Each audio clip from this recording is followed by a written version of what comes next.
Okay, so today we will discuss about millennium development goals. तो हमारी जो UGC NET paper one की unit people development and environment है, so उसमें सबसे पहला जो हमारा टॉपिक आता है, ये आता है सस्टेनेबल डेवलपमेंट गोल से पहले आता है मिलेनियम मिलेनियम डेवलपमेंट गोल। तो today we will discuss about that. So what is this millennium development goal? अच्छा, मिलेनियम डेवलपमेंट गोल की जब हम बात कर रहे हैं तो हमारे जो जैसे इसमें मेंशन भी किया हुआ है कि सितंबर 2000 में leaders of 189 countries meet at United Nation in New York and endorse the millennium declaration to commitment to work together and build a safer more prosperous and equitable world. तो हुआ क्या कि जो हमारा वर्ल्ड ये यूनाइटेड नेशन ऑर्गेनाइजेशन है, तो इसका काम क्या है? पीस, जस्टिस और एक तरीके से डेवलपमेंट को लेके आना, पीसफुल सोसाइटी क्रिएट करना ऑल ओवर द वर्ल्ड। तो जिस तरीके से एक जो हमारा कंट्री होता है, तो एक कंट्री की जो कंट्री में पीस क्रिएट करना और कंट्री में एक तरीके से डेवलपमेंट लेके आना, क्या-क्या चीज़ें होनी चाहिए, क्या-क्या नहीं। तो उस तरीके के लिए हमारी जुडिशरी होती है, एग्ज़ीक्यूटिव होती है, लेजिस्लेचर होती है, बेसिकली गवर्नमेंट होती है।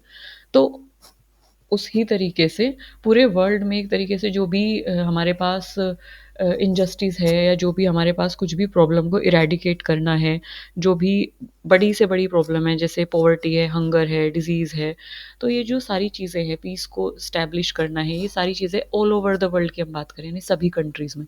तो इसको जो मॉनिटर करता है वो मॉनिटर करता है यूनाइटेड नेशन ऑर्गेनाइज़ेशन, ठीक है? तो अब यूनाइटेड नेशन ऑर्गेनाइज़ेशन ने क्या किया कि हमारे वर्ल्ड में बहुत बड़ी-बड़ी चीज़ें एग्ज़िस्ट करती हैं जिनको इरेडिकेट करना, जिनको हटाना काफ़ी इम्पोर्टेंट हो जाता है। तो लेट्स हैव अ मीटिंग और लेट्स डिस्कस अबाउट दैट और चलो देखते हैं कि हम क्या कर सकते हैं, ठीक है? तो शुरुआत में 189 कंट्रीज़ जो है, कंट्रीज़ का मतलब है उनके लीडर्स मिले, यूनाइटेड नेशन ऑर्गेनाइज़ेशन ने न्यूयॉर्क में एक मीटिंग ऑर्गेनाइज़ की और ये हुआ सितंबर 2000 में, ठीक है? तो इसी को उन्होंने नाम दिया मिलेनियम डिक्लेरेशन का।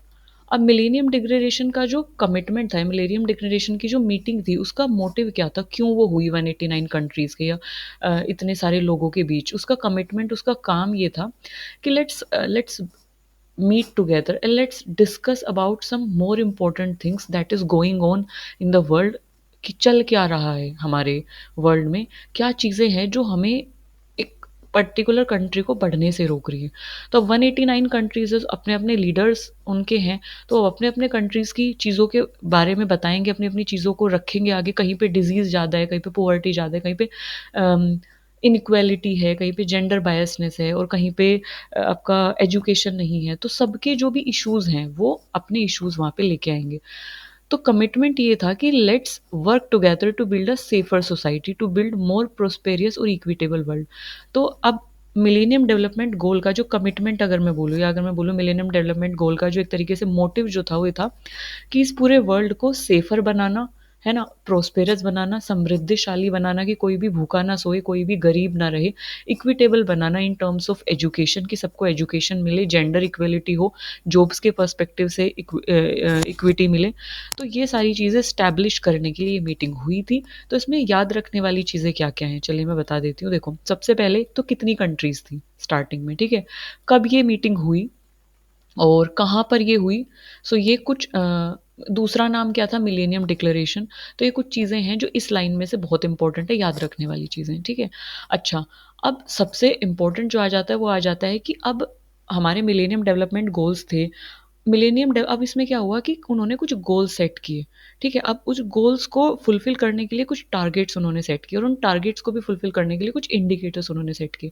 तो इसमें भी मोर इम्पोर्टेंट क्या हो जाता है कि कितने गोल्स थे, कितने इंडिकेटर्स थे, कितने टारगेट्स थे। ये चीज़ें इम्पोर्टेंट है ज़्यादा से ज़्यादा इसमें। जो-जो भी इम्पोर्टेंट होता जाएगा मैं आपको बताती जाऊँगी, ठीक है? अब तो जो मिलेनियम डेवलपमेंट गोल थे, वो 2000 में मीटिंग हुई, तो स्टार्टिंग फ्रॉम 2000 तो उन्होंने एक सेट किया, एक लिमिट सेट किया, एक गोल सेट किया कि हम इस डेट से लेके आज हमारी मीटिंग हुई है, इस डेट से लेके हम इस डेट तक का टारगेट सेट करते हैं और तब तक हम जो भी हमने गोल सेट किए हैं, इनको हम अचीव कर लेंगे। तो अब कब तक का उन्होंने टारगेट सेट किया? अब देखिए, 2000 में उन्होंने मीटिंग रखी तो 2000 से 2025 यानी 15 सालों तक का टारगेट उन्होंने रखा। तो इसमें उन्होंने क्या रखा कि they create a road map, कि एक तरीके से ब्लूप्रिंट तैयार किया कि इतने-इतने टाइम में, इतने टाइम पीरियड में हम किन गोल को अचीव करेंगे, कैसे करेंगे और क्या-क्या हमारी स्ट्रैटेजी रहेगी। तो अब गोल कितने थे ये बहुत इंपॉर्टेंट है। इसमें थे 8 टाइम बाउंड गोल। टाइम बाउंड क्यों बोला है? क्योंकि एक पर्टिकुलर टाइम था। ऐसा नहीं है कि हमें 8 गोल्स को अचीव करना है और 8 गोल को हम ठीक है, हम इसको अचीव करते हैं, देखते हैं कब तक होता है, नहीं। इन्होंने एक टाइम पीरियड सेट किया क्योंकि टाइम पीरियड सेट करने से क्या होता है कि you are more bound to do that work. आप ज़्यादा तेज़ी से उसके ऊपर काम करते हो, एक स्ट्रैटेजी बना के उसके ऊपर काम करते हो, एक तरीके से उसके ऊपर काम करते हो। तो 2000 से हमारा जो है 2025 रहा टाइम पीरियड और गोल्स कितने थे? 8 8 गोल्स थे, ओके। जिनको नाम दिया गया मिलेनियम डेवलपमेंट गोल्स, जिनको नाम दिया गया मिलेनियम डेवलपमेंट गोल्स। तो ये कुछ चीज़ें हैं जो कि याद रखने वाली थी इसमें। 2025 इनका टाइम पीरियड था। उसके बाद क्या होता है? उसके बाद इम्पोर्टेंट होता है कि आपके कितने गोल्स थे। अच्छा, इससे पहले मैं आपको कुछ इम्पोर्टेंट चीज़ बता देती हूँ कि गोल्स की जब हमने बात की है कि कितने गोल्स थे, उससे पहले हमारा आ जाता है कि कितने टारगेट्स थे और कितने जो है इसमें इन्होंने टारगेट सेट किए और कितने इन्होंने जो है इंडिकेटर सेट किए। अच्छा, सबसे पहले हम बात कर लेते हैं कि टारगेट्स क्या होता है और इंडिकेटर्स क्या होता है।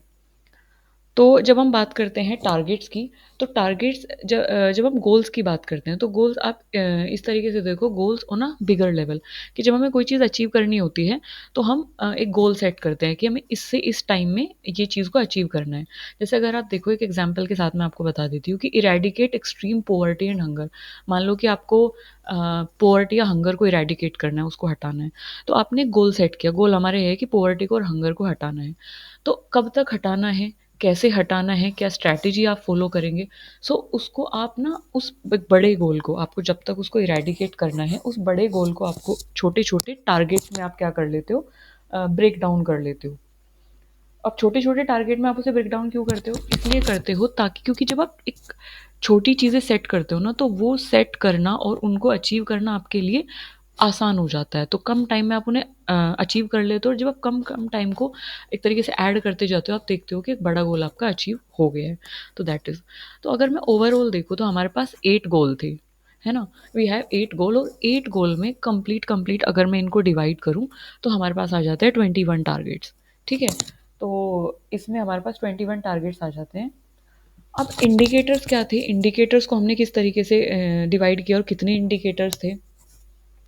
जब हम इंडिकेटर्स की बात करते हैं, तो देयर वर 60 इंडिकेटर्स। तो हमने इस तरीके से उनको डिवाइड किया है कि we have 8 goals, we have 21 targets and we have 60 indicators. अच्छा, इंडिकेटर्स तो वो ज़्यादा पूछते नहीं है, मेन जो है उनका गोल पूछते हैं, मिलेनियम डेवलपमेंट गोल्स, और टारगेट्स पर भी वो क्वेश्चन कर देते हैं, बट मेन जो होता है वो गोल होता है। तो गोल याद रखना बहुत ज़रूरी है कि इन millennium development goals we have 8 goals, और 8 गोल्स को हमने फुलफिल किया, 21 टारगेट्स में हमने उनको ब्रेक डाउन किया और 60 हमारे इंडिकेटर्स थे। अच्छा, अब इसको थोड़ा सा सिंप्लीफाई कर देते हैं। फॉर एग्जाम्पल कि आपको एक्सट्रीम पॉवर्टी और हंगर को इरेडिकेट करना है, ख़त्म करना है, तो ये आपका एक गोल है। इस गोल को अचीव करने के लिए आप कुछ टारगेट सेट करोगे कि हमें ना अगले 1 महीने तक इतनी या इस टाइम पीरियड तक, अगले 1 साल तक हमें जो है इतना पॉवर्टी को ख़त्म करना है। तो ये आपने टारगेट सेट किया। फिर आप इन टारगेट को भी अचीव करने के लिए हर दिन का क्या सेट करोगे? एक इंडिकेटर सेट करोगे। अब इंडिकेटर में आप कुछ डेटा अचीव करोगे कि अच्छा, आज हमने इतने लोगों को जो है फूड प्रोवाइड किया है, इतने लोगों को हमने मनी प्रोवाइड किया, या इतने लोगों को हमने वर्क प्रोवाइड किया। तो हमारा ये डेटा निकल के आया कि हमने पर 1000 लोगों पे आज के दिन या इस पर्टिकुलर वीक जो है 60 लोगों को एक तरीके से वर्क प्रोवाइड किया है या मनी प्रोवाइड किया है। तो ये हमारा पर्टिकुलर डेटा निकल के आया। तो एक तरीके से यू कैन से this is a type of indicator.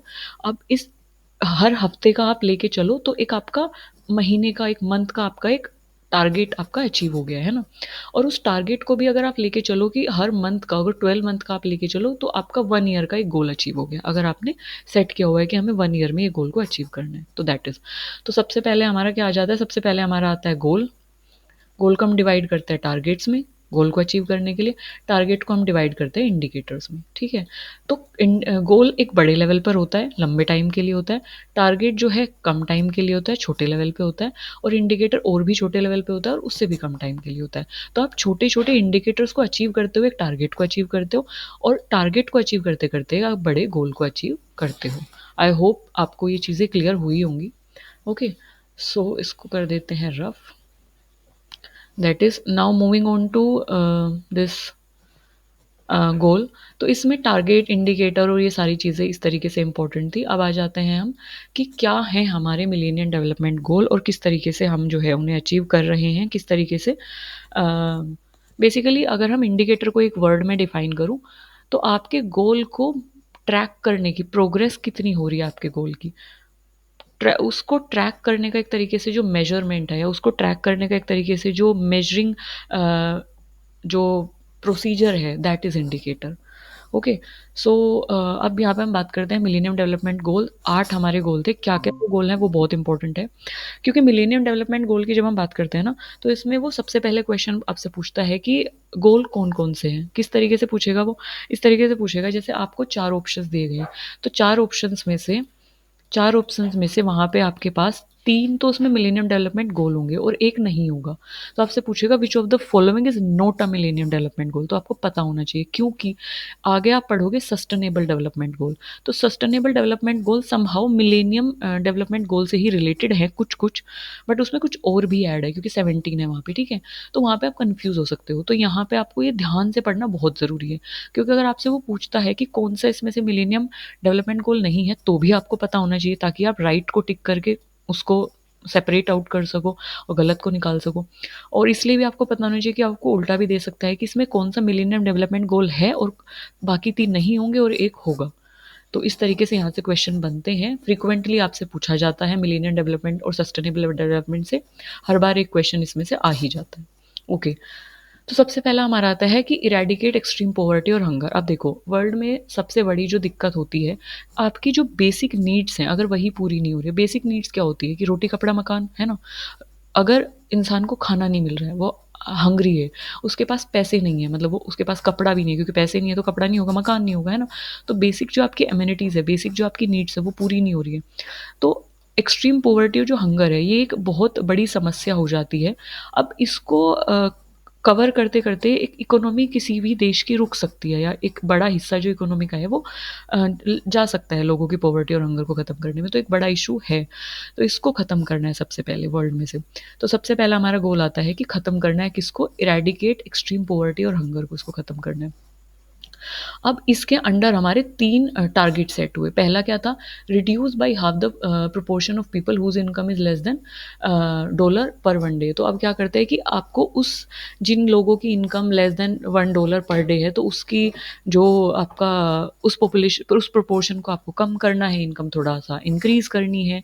और इस तरीके से हमें क्या करना है, मतलब कुछ तो हम इस तरीके की चीज़ें सेट करेंगे, कुछ तो ऐसे टारगेट करेंगे जिनसे लॉन्ग टर्म में हमारा ये जो गोल है वो अचीव हो सके। जैसे कि reduce by half of the proportion of people who suffer from hunger. तो आपको क्या करना है कि मतलब इस तरीके से ऐसे सेट किया गया कि जो लोग सफ़र कर रहे हैं, जो लोग सफ़र कर रहे हैं हंगर से, ओह सॉरी, जो लोग हंगर से सफ़र कर रहे हैं, उस पॉपुलेशन को रिड्यूस करना है कितने टाइम तक, 2015 तक उसको रिड्यूस करना है। तो ये कुछ टारगेट सेट किए गए। आई डोंट नो ये क्यों इस तरीके से हो रहा है। आपको स्क्रीन शो हो रही है? Yes, ma'am. Okay, so second one is achieve universal primary education. This is very much important, क्योंकि एक बेसिक नीड में आ जाता है। जब अब इसको आप इस तरीके से समझो, अब सपोज़ करो कि सबसे पहली जो नीड क्या होती है, रोटी कपड़ा मकान। इंसान भूखा नहीं मरेगा या इंसान ज़िंदा रहेगा तभी तो वो एक तरीके से एजुकेशन ले पाएगा ना।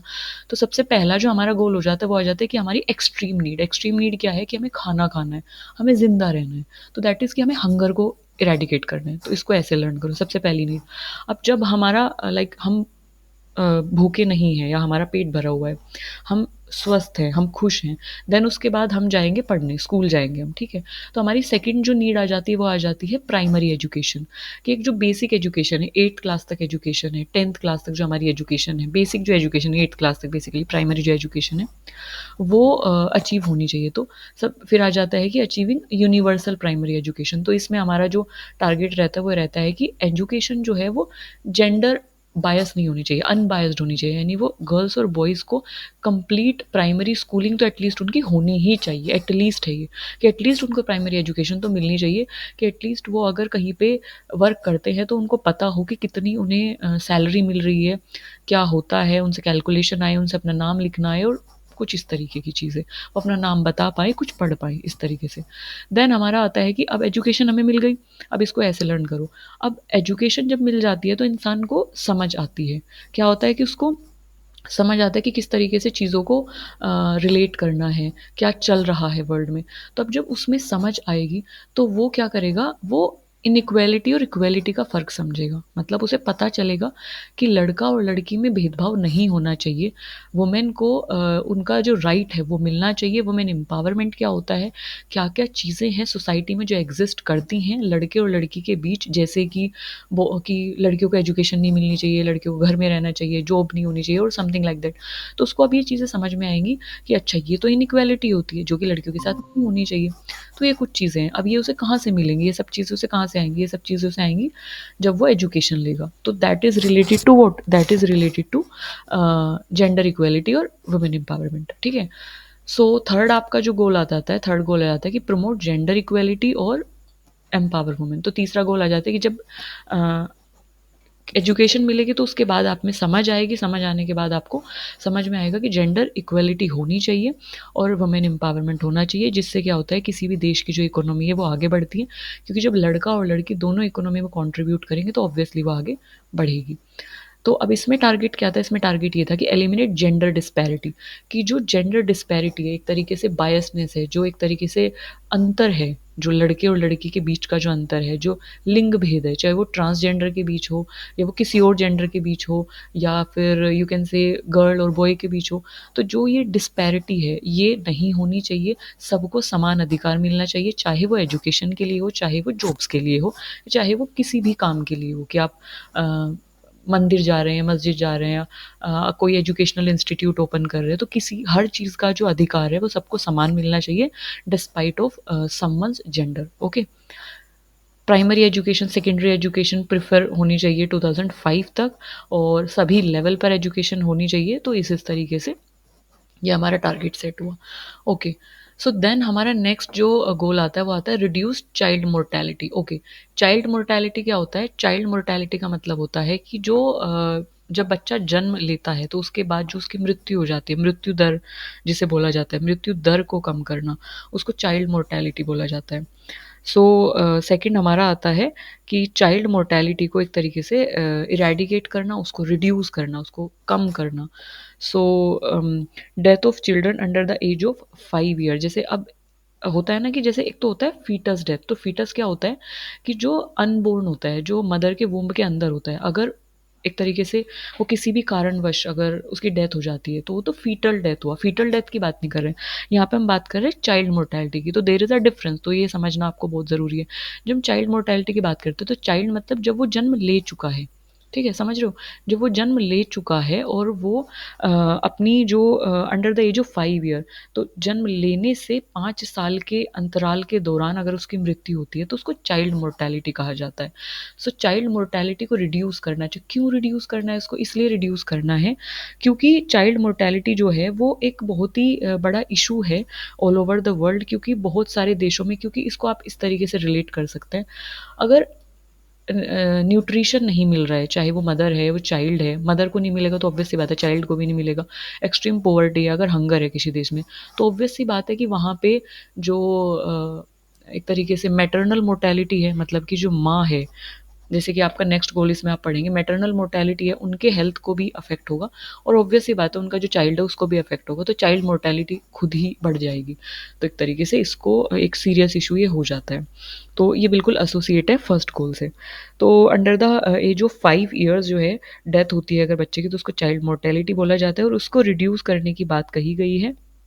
तो reduce the child mortality by 2/3 between 1990 to 2025, इसको ये बोला गया कि 1990 से 2020 सॉरी 2025 में 2015, क्योंकि गोल्स हमारे 2015 तक है ना, तो 2015 तक हमें क्या करना है कि जितनी भी चाइल्ड मोर्टेलिटी है उसको हमें रिड्यूस करना है 2/3 तक, उसको एक तरीके से रिड्यूस कर देना है, कम कर देना है। तो हमें उसमें कुछ कुछ चीज़ें सेट करनी होंगी, जैसे कि माल न्यूट्रिशन है उसको हटाना होगा, न्यूट्रिशियस फूड प्रोवाइड करना होगा, केयर प्रोवाइड करनी होगी, हॉस्पिटल की फैसिलिटीज़ प्रोवाइड करनी होगी। तो इस तरीके से कुछ चीज़ें सेट करके हमें चाइल्ड मोर्टेलिटी को रिड्यूस करना है। ओके, देन हमारा आता है इम्प्रूव मैटरनल हेल्थ। तो ये बिल्कुल कनेक्टेड है। देखिए, अगर आप ध्यान से देखेंगे ना तो एक गोल दूसरे से कनेक्टेड है।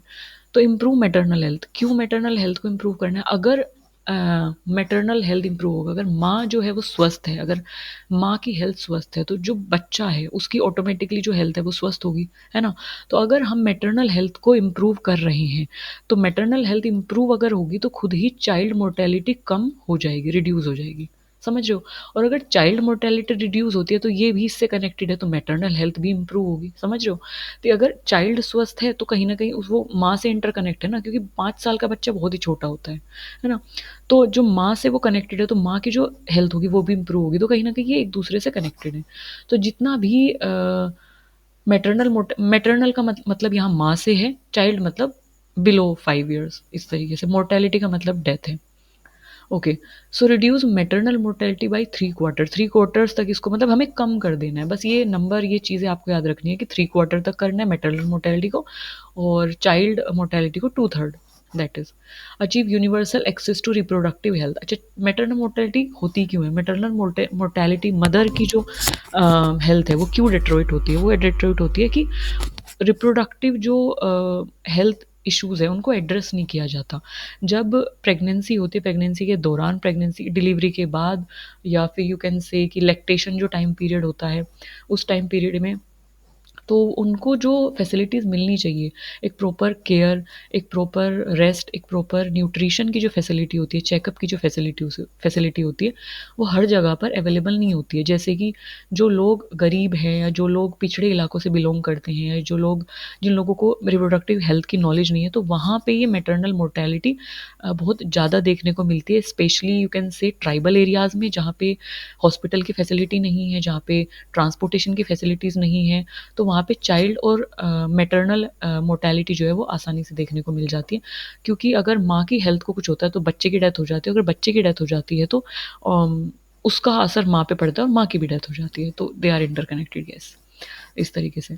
नेक्स्ट हमारा आता है कम्बैट HIV, एड्स, मलेरिया और अदर डिजीज़। अच्छा, अब यहाँ पे हम बात करते हैं डिजीज़ की। जैसे मैंने आपको स्टार्टिंग में बताया था कि जब 189 कंट्रीज़ के लीडर्स आपस में मिले तो उन्होंने बात की कि किस तरीके से जो बेसिक अम्यूनिटीज़ हैं वो प्रोवाइड की जाए, किस तरीके से डिजीज़ को ख़त्म किया जाए।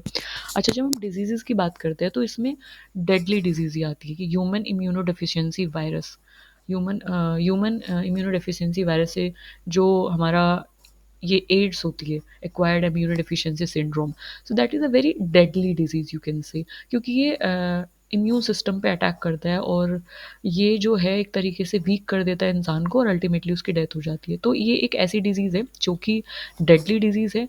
फिर हम बात करते हैं मलेरिया की, क्योंकि फैलने वाली एक तरीके से कम्युनिकेबल डिजीज़ है, और भी बहुत सारी डिजीज़ जो कि बहुत आसानी से फैलती हैं एंड दे आर डेडली। सो उनको कंट्रोल करना बहुत ज़रूरी हो जाता है, क्योंकि ये एक टाइम पीरियड पे बहुत बड़ी पॉपुलेशन को क्या कर देती है, अफेक्ट कर देती हैं। जिस तरीके से अगर हम कोविड की बात करें तो वो जो वायरस है वो डिटेक्ट करना जितना मुश्किल था उतना ही आसान था उसकी चपेट में आना। ठीक है, तो वो बहुत कम टाइम में बहुत सारे लोगों को अफेक्ट कर रहा था, जिसकी वजह से, क्योंकि अच्छा, इनको रोकना क्यों ज़रूरी है? क्यों रोकना है एड्स को, क्यों रोकना है मलेरिया को, क्यों रोकना है डिजीज़ को? लोगों को ये अफ़ेक्ट कर रही हैं, लोगों को ये मार रही हैं, या लोग इससे प्रभावित हो रहे हैं, एक बड़ी पॉपुलेशन प्रभावित हो रही है बस इसीलिए? नहीं, सिर्फ़ इसलिए नहीं। इसलिए भी क्योंकि आप खुद से ही इसको एनालिसिस करो कि कोविड में क्या हुआ था। कोविड में जब ये डेडली डिज़ीज़ आई तो इसमें क्या हुआ था कि हमारी इकोनॉमी का एक बहुत बड़ा हिस्सा, हमारे देश का जो पैसा है, हमारे देश की जो एनर्जी है, हमारे देश का जो जिसमें हम बहुत सारे प्रोडक्टिव काम कर सकते थे, वो जो टाइम पीरियड है, वो जो इकोनॉमी है, वो जो एक तरीके से एनर्जी है, वो कोविड के पेशेंट्स में कोविड को ख़त्म करने में हमारी लग गई, जो कि हम कहीं और डिवोट कर सकते थे। तो हमारी जो इकोनॉमी है उसका काफ़ी ज़्यादा इसमें लॉस हुआ है, काफ़ी लोगों को मतलब लाइफ तो गई है, वो तो ठीक है, मतलब वो ठीक नहीं है, सॉरी, मतलब लाइफ तो गई है, वो तो एक अलग बात हो गई, वो तो खैर दुख की बात है ही। बट इसके अलावा apart from that, developmental perspective से अगर देखें तो किसी भी कंट्री का जो डेवलपमेंट है वो कहीं ना कहीं 10 साल 100 साल पीछे खिंच जाता है इससे। सो इसलिए इन डेडली डिजीज़ को कम्बैट करना, इनको रोकना, चेक करना एक तरीके से बहुत ज़्यादा ज़रूरी हो जाता है। So halt and reverse the spread of HIV AIDS, तो इसको एक तरीके से एड्रेस करना, लोगों में अवेयरनेस क्रिएट करना, क्या HIV एड्स होता है, किस तरीके से इसको हम रोक सकते हैं, किस तरीके से इसको रिवर्स कर सकते हैं। और 2010 तक, जैसे मैंने बताया ना कि हम टारगेट सेट करते हैं, तो इन्होंने टारगेट सेट किया कि 2010 तक हमें क्या करना है, यूनिवर्सल एक्सेस प्रोवाइड करनी है ट्रीटमेंट के लिए HIV एड्स के, कि जिन लोगों को ज़रूरत है, क्योंकि HIV एड्स ना ऐसी बीमारी, इसको लेके लोगों में बहुत ज़्यादा स्टिग्मा है, क्योंकि एक डेडली डिजीज़ है, तो उसको लेके लोगों में बहुत ज़्यादा स्टिग्मा है कि जिन लोगों को HIV एड्स है उनके पास नहीं जाना, ये खांसी से फैल जाता है, ये छूने से फैल जाता है, ये सब चीज़ें हैं, किस तरीके से फैलता है। तो एक वो अवेयरनेस क्रिएट करना लोगों में, और लोगों तक इसकी ट्रीटमेंट प्रोवाइड करना, और ये कब तक अचीव करा है, 2010 तक। तो ये आपसे पूछा जा सकता है, क्योंकि नॉर्मली जो सबका टारगेट था वो 2015 रहा है, बट इसका 2010 हमने रखा है, मतलब यूनाइटेड नेशन ने रखा है। वो इसलिए क्योंकि बाद में हमें क्या करना है, कहाँ तक हम आ चुके हैं, हमें उसे मॉनिटर भी करना है। तो probably that is the reason कि 2010 तक इसका टारगेट रखा है। Halt and reverse the incidents of malaria and other major, जो भी हमारी डिजीज़ेज़ हैं, चाहे वो डेंगू है, मलेरिया है, कॉलरा है, टाइफाइड है, जो भी डिज़ीज़ है, जो भी एक तरीके से कम्युनिकेबल डिज़ीज़ है, उनको हमें रिवर्स करना है, उनके इंसिडेंट्स को रोकना है। सो हमारे कुछ टारगेट्स इसमें रहे हैं। देन आ जाता है इसमें इंश्योर इन्वायरमेंटल सस्टेनेबिलिटी। अच्छा, इन्वायरमेंटल सस्टेनेबिलिटी की अगर हम बात करें तो environmental sustainability is a very major issue you can say, क्योंकि आज के टाइम पे be it acid rain, be it ozone depletion, be it you can say global warming, climate change, और इस तरीके की जो पोल्यूशन यू कैन से, तो इस तरीके की जो प्रॉब्लमेटिक जो चीज़ें हैं वो कंटिन्यूअसली इन्वायरमेंट में बढ़ रही हैं। ठीक है, पॉपुलेशन क्योंकि एक्सप्लोड हो रही है तो पोल्यूशन बढ़ रहा है, पोल्यूशन बढ़ रहा है तो टेम्परेचर बढ़ता है, टेम्परेचर बढ़ता है तो फिर क्लाइमेट चेंज होता है, फिर एसिड रेन होती है, ओजोन डिप्लीशन होता है। तो these all things are interconnected. तो जिस इन्वायरमेंट में हम रह रहे हैं उसमें सर्वाइव करने के लिए उसको सेफ रखना बहुत ज़रूरी है, और उसे सेफ रखने के लिए हमें क्या करना है कि हमें सबको साथ आना पड़ेगा। और ऐसा नहीं है कि एक लोकल इशू है। अब क्लाइमेट चेंज की अगर मैं बात करूं, या अगर मैं ओजोन डिप्लीशन की बात करूं, तो ऐसा नहीं है कि पर्टिकुलरली इंडिया में है या अमेरिका में है या अफ्रीका में है।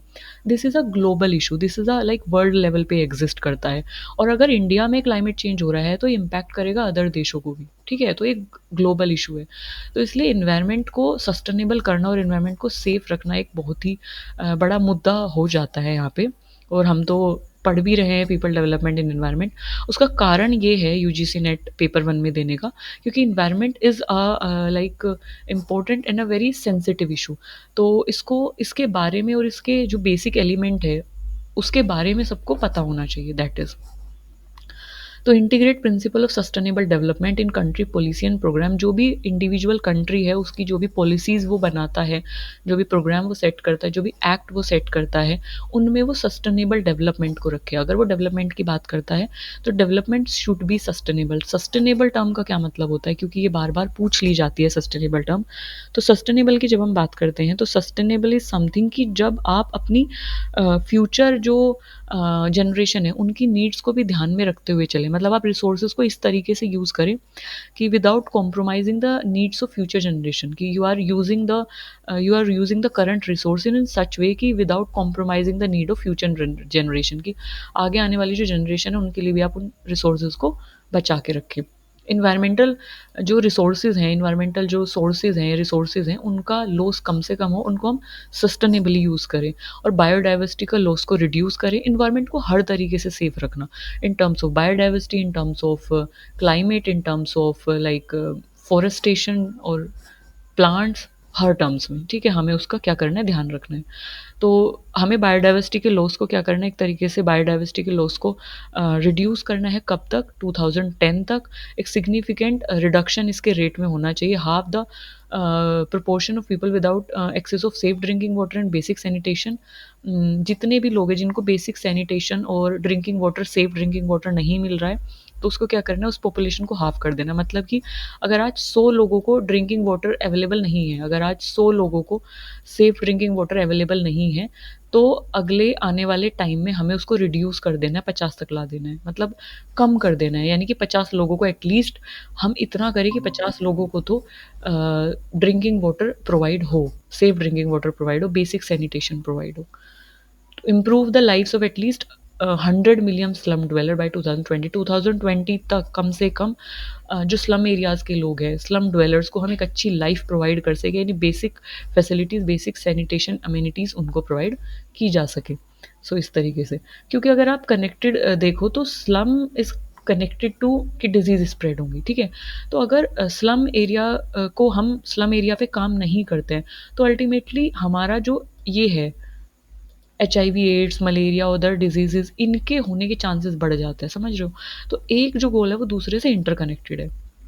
नेक्स्ट हमारा आता है कि जब हम सारे गोल्स को अचीव कर लेते हैं, सारे गोल्स हमारे फुलफ़िल हो जाते हैं, तो हमारा इम्पोर्टेंट गोल आता है कि development of global partnership for development, develop a global partnership for development, कि जितने भी हमारे गोल्स हैं, इन सबको अचीव करने के लिए हमें सबको साथ आना पड़ेगा। ऐसा नहीं है कि सिर्फ़ इंडिया काम कर रहा है, अमेरिका काम ही नहीं कर रहा है।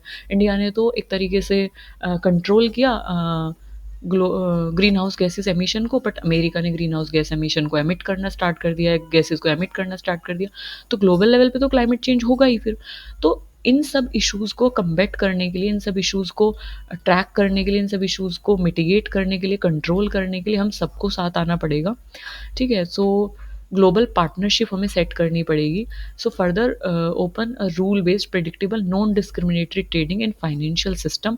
हमें क्या करना है कि सभी देशों के जो लीडर्स हैं सबको साथ आना पड़ेगा, ग्लोबल पार्टनरशिप सेट करनी पड़ेगी और इस तरीके से deal comprehensively with developing countries और कॉरपोरेशन के साथ हमें चीज़ों को करना पड़ेगा, और in corporation with the private sector, public sector, दोनों का कॉरपोरेशन के साथ। मतलब 8th गोल में आपको पार्टनरशिप की बात की गई है कि हम पार्टनरशिप में आएँगे, चाहे वो कंट्रीज़ का पार्टनरशिप हो, चाहे वो प्राइवेट या पब्लिक सेक्टर का पार्टनरशिप हो, चाहे वो गवर्नमेंट और पब्लिक का पार्टनरशिप हो। सो एक पार्टनरशिप के साथ हमें क्या करना है, कोऑपरेट करना है चीज़ों के साथ और चीज़ों को अचीव करना है। सो इस तरीके से ये यहाँ पे हम चीज़ों को क्या कर सकते हैं, अचीव कर सकते हैं। सो आई होप आपको सारे जो गोल्स हैं वो क्लियर हुए होंगे और आपको आई होप लर्न भी हो गए होंगे। सो एक बार मैं इनको वापस से रिपीट कर देती हूँ। देखो आपको किस तरीके से उनको लर्न करना है। सबसे पहले हमारी जो बेसिक नीड है वो होती है रोटी, कपड़ा, मकान, है ना? सो सबसे पहला जो हमारा गोल आ जाता है कि हमें जो है क्या करना है, इरेडिकेट करना है, ख़त्म करना है बिल्कुल हंगर को, भूख को ख़त्म करना है। जब भूख ख़त्म हो जाएगी उसके बाद हम जाएँगे स्कूल, बैग लेके स्कूल जाएँगे। सेकंड जो हमारी बेसिक नीड आ जाती है कि हम पढ़े लिखे हों, एटलीस्ट हमें अपना नाम लिखना आए, बोलना आए, हमें एक लैंग्वेज सही आए, एक भाषा हमें आए अपनी, हमें चीज़ें पता हों। सो सेकंड जो हमारी बेसिक चीज़ आ जाती है कि जब हमारा पेट भरा होता है, जब हमारे पास पैसे होते हैं, जब हमारे पास पैसे होंगे तो हम स्कूल भी जा सकते हैं ना, तो that is something related to this. तो फिर हम जाएँगे बैग लेके स्कूल। सो सेकंड जो हमारा गोल है वो रिलेटेड है यूनिवर्सल प्राइमरी एजुकेशन से। उसके बाद आता है हमारा कि जब हमें प्राइमरी एजुकेशन मिलेगी तो हमारी जो समझ है वो उसका विकास होगा, डेवलपमेंट होगा उसका, कुछ समझ आएगा हमारी। जब हमारी चीज़ें समझ में आने लगेंगी ना, तो हमें पता चलेगा कि जेंडर इक्वालिटी क्या होती है, कि कितने जेंडर होते हैं, कैसे उनमें इक्वालिटी सेट करनी है, क्या होती है समानता, वुमेन को किस तरीके से एम्पावर करना है, क्या-क्या चीज़ें हैं जो हमारी सोसाइटी में लैक कर रही हैं, क्या-क्या चीज़ें हैं जो जेंडर डिस्पैरिटी कॉज़ कर रही हैं, ठीक है? तो उम, जेंडर डिस्पैरिटी को किस तरीके से ख़त्म करना है। सो इन सब चीज़ों की हमें समझ आएगी और इन सब चीज़ों को हम फिर क्या कर सकते हैं, इरेडिकेट कर सकते हैं। तो ये सब चीज़ें हमें कैसे समझ में आएँगी? ये सब चीज़ें हमें समझ में आएँगी जब हम एजुकेशन लेंगे। सो इस गोल के बाद ये हमारा आ जाता है कि प्रमोट जेंडर इक्वालिटी और एम्पावर वुमेन। ओके। अम अच्छा, डिस्पैरिटी की जब हम बात करते हैं ना, डिस्पैरिटी का मतलब होता है कहाँ डिस्पैरिटी, हाँ सॉरी यहाँ पे डिस्पैरिटी की जब हम बात करते हैं, क्योंकि वो टर्म आपको इक्वालिटी ना देके डिस्पैरिटी भी दे सकता है। तो डिस्पैरिटी की जब हम बात करते हैं तो उसका मतलब होता है इनइक्वालिटी या डिफरेंसेस यू कैन से। तो जेंडर इनइक्वालिटी है डिस्पैरिटी को एक तरीके से हटाना, मतलब पैरिटी को लेके आना, समानता को लेके आना। पैरिटी मतलब कि समानता और डिस्पैरिटी मतलब इनइक्वालिटी यानी कि असमानता। दैट इज़ सो ये आया। फिर उसके बाद क्या करना है कि जब जेंडर इक्वलिटी होगी, वुमेन एम्पावरमेंट होगा, सो हम क्या समझ पाएंगे कि अच्छा चाइल्ड मोर्टैलिटी के कॉन्सेप्ट को, कि चाइल्ड मोर्टैलिटी कुछ होता है, मतलब ये थोड़ा सा इससे रिलेट कर नहीं रहा है, बट हाँ you can learn in that way कि मैटरनल मोर्टैलिटी और चाइल्ड मोर्टैलिटी एक दूसरे से इंटरकनेक्टेड है। तो एक गोल हमारा हो गया कि मैटरनल हेल्थ अगर अच्छा होगा, मतलब अगर, मतलब इसको आप ऐसे याद कर सकते हैं कि अगर बच्चा स्वस्थ होता है, अगर बच्चा खुश होता है तो माँ खुश होती है ना। तो चाइल्ड मोर्टैलिटी अगर नहीं होगी, चाइल्ड मोर्टैलिटी अगर कम हो जाएगी तो ऑटोमेटिकली माँ खुश होगी। तो मैटरनल जो हेल्थ है, जो माँ का जो हेल्थ है, जो एक तरीके से मदर जो हेल्थ है वो भी इम्प्रूव हो जाएगा। So you can connect it in this way. Okay. ये समझ आया। फिर उसके बाद क्या होता है कि सिक्स्थ गोल हमारा आता है कि जो डिजीज़ेज़ हैं उनको हमें एक तरीके से, जब मदर की हेल्थ अच्छी होगी सो फिर हम क्या कर पाएँगे कि बाकी जो लोग हैं उनकी हेल्थ पे ध्यान दे पाएँगे। ओके, कि जो भी डिजीज़ेज़ हैं उनको हमें हटाना है, मलेरिया है, टाइफाइड है, कोलेरा है, इन सब डिजीज़ेज़ को हटाना है। तो अब डिजीज़ेज़ अगर ठीक होंगी हमारी, हम अगर स्वस्थ होंगे तो हम किस पे ध्यान दे पाएँगे? आस-पास का जो हमारा एनवायरनमेंट है उस पे हम ध्यान दे पाएँगे। तो नेक्स्ट गोल जो है आपका एनवायरमेंटल सस्टेनेबिलिटी से रिलेटेड है। ठीक है? अब जो भी आपके 7 के 7 गोल्स हैं, उनको आप अचीव कैसे करोगे? उनको आप तब अचीव करोगे ना, जब साथ मिल के हम सब लोग आएँगे। तो आपका जो लास्ट गोल है, वो आपका है ग्लोबल पार्टनरशिप को लेके, कि हमें ना एक ग्लोबल पार्टनरशिप चाहिए हर एक कंट्री की। ऐसा नहीं कि कुछ कंट्रीज़ तो मना कर रहे हैं, कुछ कंट्रीज़ आ रहे हैं। तो हर एक कंट्री की हमें पार्टनरशिप चाहिए, जो भी असमानता है या जो भी प्रॉब्लम्स है एग्ज़िस्ट जो कर रही हैं, जिनके ऊपर मीटिंग हुई है, जिनके ऊपर मिलेनियम डेवलपमेंट गोल सेट किए हैं, उनको लेके। तो फिर हमें एक, we have to put our hands together to eradicate these things. Last में ये हमारा गोल आ जाता है। तो ये टोटल 8 गोल हैं जो कि 21 टारगेट्स में एक तरीके से डिवाइडेड हैं, और इनको हमें अचीव करना है 2015 तक। 15 साल का टाइम पीरियड दिया गया है। वो आपसे ये भी पूछ सकता है कितने ईयर का टाइम पीरियड है, प्रोबेबली मतलब वो आपको 2015 ना देके वो आपसे टाइम पीरियड पूछ सकता है। तो 15 ईयर्स। ओके। 189 कंट्रीज से न्यूयॉर्क में मीटिंग हुई थी, यूनाइटेड नेशन ऑर्गेनाइजेशन के द्वारा। मिलेनियम डेवलपमेंट गोल्स इनको बोला जाता है। So that is it. I hope सारी चीज़ें इसमें कवर हो गई हैं और आपको क्लियर हुई होंगी। So this is it.